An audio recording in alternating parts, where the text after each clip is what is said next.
तो ये एक कहानी है जो मुरलीकांत पेटकर पे आधारित है, उनकी जिंदगी पर। मैं बिल्कुल ही आउट ऑफ कंफर्ट वाली फिल्म है मेरे लिए। और मुरलीकांत पेटकर एक वॉर हीरो है, एक स्पोर्ट्समैन है, एक बहुत ही दिलचस्प कैरेक्टर है जिनकी बहुत ही अजीबोगरीब एक जिंदगी थी। मुझे ऐसा लगा कि ये ऐसी कहानी है जो बच्चे बच्चे को पता होनी चाहिए। मुरलीकांत पेटकर भी हिंदुस्तानी फौज के जवान थे और उनको 1965 की जंग में यहीं कश्मीर में 9 गोलियां लगी थी। तो वो बहुत ज्यादा इंस्पायरिंग लाइन है ऑटोमेटिकली, और वो बहुत लोगों को इंस्पायर करेगी। जब वो फिल्म देखेंगे भी तो वो नोटिस करेंगे कि इफ अगर ऐसी सिचुएशन में कोई इतना कुछ कर सकता है तो हम तो बहुत छोटी छोटी चीजों में सोच रहे होते हैं कि मैं ये नहीं कर पाऊंगा या ये नहीं कर पाऊंगी। मैं बिल्कुल ही आउट ऑफ कंफर्ट वाली फिल्म है मेरे लिए। और लेकिन हाँ, जैसा आपने कहा कि पहले मैं बहुत रोमांटिक फिल्म है या कॉमेडी फिल्म है उसमें बहुत की है मैंने, या लोगों को पसंद है मैं उस जॉनर में।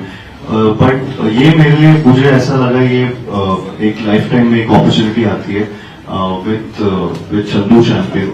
आई थिंक वो मेरा जो भी डिस्कम्फर्ट था या जॉनर मेरे लिए अलग था, वो बहुत ही छोटी सी बात थी, लेकिन मुझे इतनी अच्छी स्टोरी लगी। मुझे ऐसा लगा कि ये ऐसी कहानी है जो बच्चे बच्चे को पता होनी चाहिए। और it's a sad reality that a lot of people, most of us don't know about Murlikant Petkar ji. So I think and hats off to all his achievements. So basically जब मैंने पहली बार कहानी सुनी थी, कबीर सर ने जब कहानी सुनाई थी, तब मैं शॉक में था और मैंने इनसे यही पूछा था कि सर ये सच में ऐसी कहानी एग्जिस्ट करती है? एंड ऑफ कोर्स उन्होंने सारे फैक्ट्स और लॉजिक बताया and I was really surprise by that. So वो इंस्टेंटली मेरे लिए तो दिमाग में ये था कि ये कहानी कैसे भी पर्दे पर आनी चाहिए और मैं उसका हिस्सा होना चाहता हूँ। बहुत ही इंस्पायरिंग स्टोरी है। जैसे कि मैंने पहले भी बोला कि जब मैंने ये कहानी सुनी तो मैं शॉक था और सरप्राइज था कि ये इतनी इंस्पायरिंग स्टोरी किसी को पता नहीं है।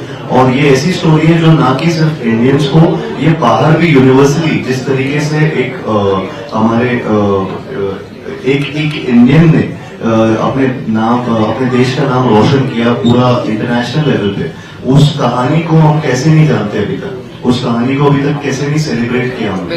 सो आई थिंक वो बहुत एक क्वेश्चन मेरे दिमाग में भी आया था। और जब ये मैं रोल प्ले कर रहा था तब मेरे दिमाग में बार बार जब भी कोई ऐसा ऑब्स्टिकल जो उनकी लाइफ में है और जो हम फिल्म में दिखा रहे थे, वो जो मैं परफॉर्म कर रहा था तो मैं यही सोचता था कि इनके ऑब्स्टिकल कितने ऊपर के लेवल के, और वो फिर भी गिव अप नहीं करते। जो हमारी वन लाइन है, टैगलाइन है फिल्म की कि man who refuse to surrender, तो वो बहुत ज्यादा इंस्पायरिंग लाइन है ऑटोमेटिकली, और वो बहुत लोगों को इंस्पायर करेगी। जब वो फिल्म देखेंगे भी तो वो नोटिस करेंगे कि इफ अगर ऐसी सिचुएशन में कोई इतना कुछ कर सकता है तो हम तो बहुत छोटी छोटी चीजों में सोच रहे होते हैं कि मैं ये नहीं कर पाऊंगा या ये नहीं कर पाऊंगी। तो वो चीज बहुत इस फिल्म को देख के लोगों के दिमाग में आई, जो हमारी उस स्क्रीनिंग पे भी आया था कि काफी लोगों ने ये चीज को नोटिस किया था और उन्होंने खुद बोला कि अब मैं भी कुछ करना चाहूंगी या करना चाहूंगा।